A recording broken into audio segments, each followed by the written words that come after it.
Hey guys, this is Perry88, and welcome to Let's Play Custom Robos. This is episode 36. This game is brought to you by GameAnyone.com. Last episode, we defeated Opero, and we dived into Rahu, but Rahu escaped. So now Sergey's going to explain some things. I'll explain it in detail, Captain Mira. But let's go to a different room. Please follow me. Okay then, Sergey, alright. We gotta go through this long hallway, huh?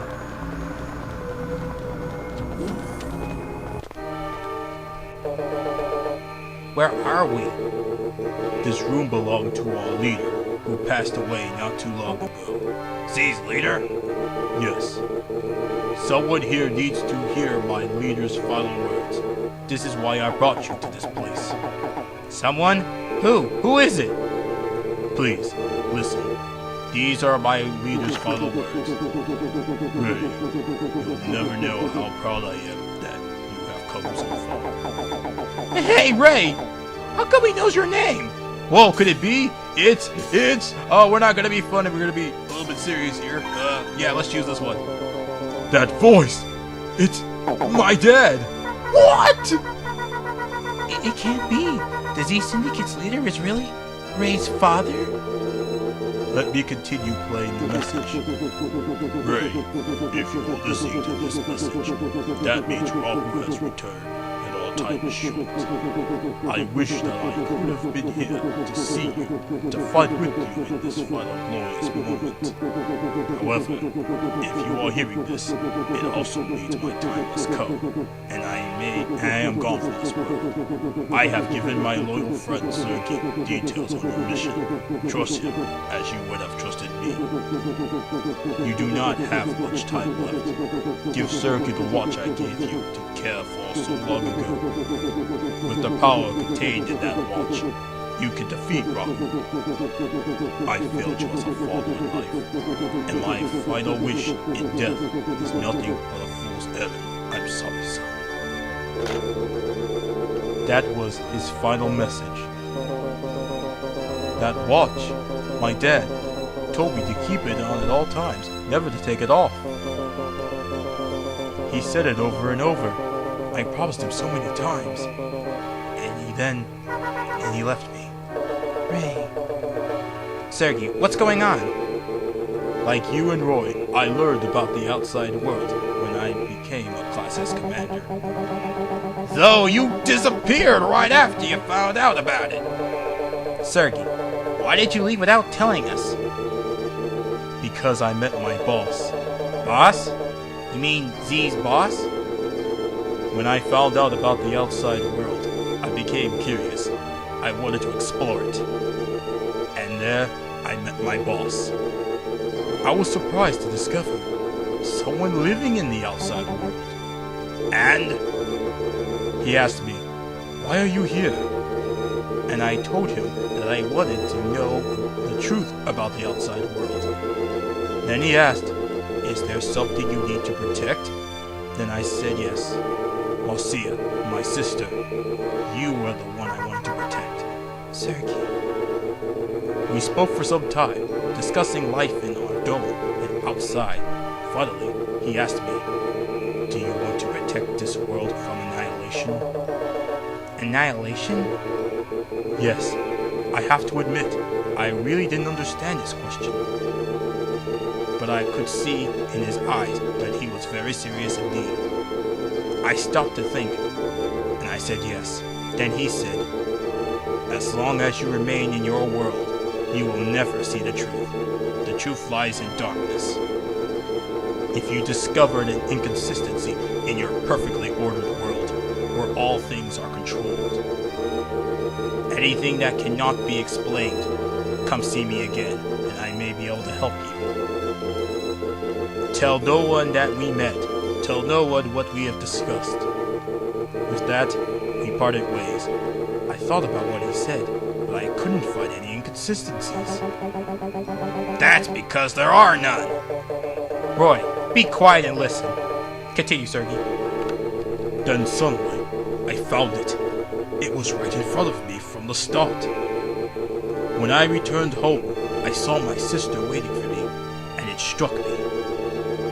The inconsistency, that single unexplainable thing.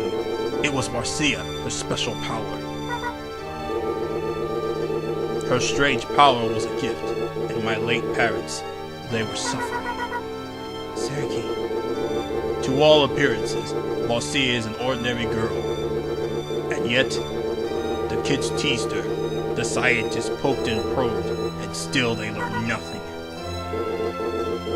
Marcia didn't want to go, but the researchers forced her, kicking and screaming. So that's why Marcia hated the researchers. I found out what they did to Marcia at the research center. It wasn't science, it was torture. They say that all people are created equal, but my sister's power stole equality from her. If this isn't an inconsistency, then what is? How do I go so long without questioning this? I couldn't wait. Once I'd seen the inconsistency clearly, I had to leave, to meet that man again. I told him about Marcia, and he said, in order to understand, you must know everything. And he told me the real truth. Everything, something even most Class S commanders do not know. The real truth. What? What do you mean? You all aware that, centuries ago, Rahu nearly wiped out the human race? Yeah, we were told that Rahu annihilated all the domed cities people lived in, except for ours. You were never told the truth about the outside world. You believe we lived in domes up here? Well, yeah. I mean, where else would we live? We lived free, in the outside world. We lived in vast cities, in the open air. Rahu destroyed all that. What? Really? Originally, humans didn't live in dome cities. We lived outside. The outside world was our home. Rahu destroyed all of our cities centuries ago. The few who survived, they found an area that had minimum damage and, with help of the Robo technology, they built a dome to create a livable environment for a new community. I see. We haven't heard that part. We thought people had always lived inside those domes. You are correct, but there is still more that you do not know. The dome builders left Rahu inoperative in the outside world before they sealed themselves in. Sergei, it sounds like you're saying we deliberately chose to live in a cage, like animals. That's right. The dome protects us, but it also keeps us trapped, caged. Wait a sec! You said Rahu was an operative. So how did we stop Rahu last time?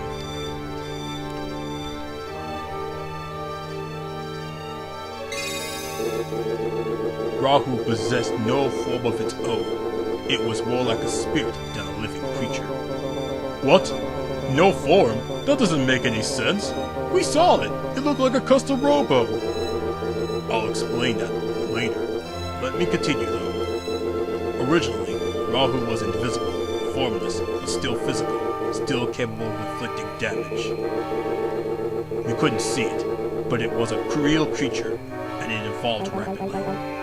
Evolved? Not in the traditional sense, but yes, that's correct.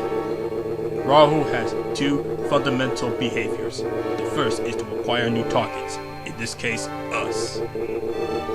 Once it identifies its prey, Rahu destroys it, swiftly and utterly. It appropriates any useful abilities its victims possessed, anything it has not encountered before. Then, like a chrysalis, it goes dormant, awakens with new skills and continues its hunt. Metamorphosis. I guess it really is evolving. So, what you're saying is that it targets a creature with abilities it doesn't have and steals them? And then it turns into a pupa, rests for a bit, and then changes into an even scarier monster? Yeah, that's just about the size of it. That's just a secondary behavior, though. Its primary function is to annihilate every living thing. So it's invisible, it can learn to do everything we can do, and now it wants to kill everything?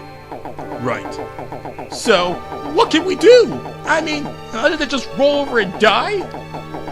How did they stop it hundreds of years ago, when it was running amok? Custom Robos. It was because of custom Robos that they were able to defeat Robo. Custom Robos? Yes, back then, custom Robos were nothing but children's toys, like robotic action figures. It may sound strange, but even now, there is much we do not know about custom Robos. Rahu's destructive rampage was at its peak, and we were all but extinct. When suddenly, Rahu targeted a young child's Robo toy. Then, something inexplicable happened. Rahu merged with the Robo, melded itself into the Robo. That's weird. Why'd it do that? I'm not sure. Some people think there's a connection between Rahu and the custom Robo. It almost sounds like Rahu did a dive into that custom Robo and, I don't know, got stuck or something. And that's why Rahu looked the way it does now. That's why we can even see it in the first place. That's correct. Now that our enemy was visible, we had a chance to fight back, and we seized it.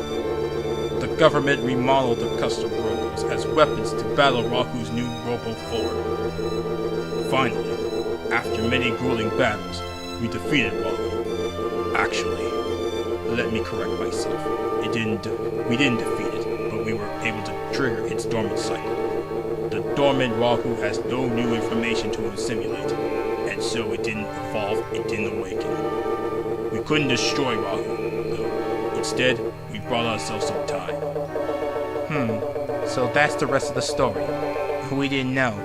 But wait, don't you think it's a little funny?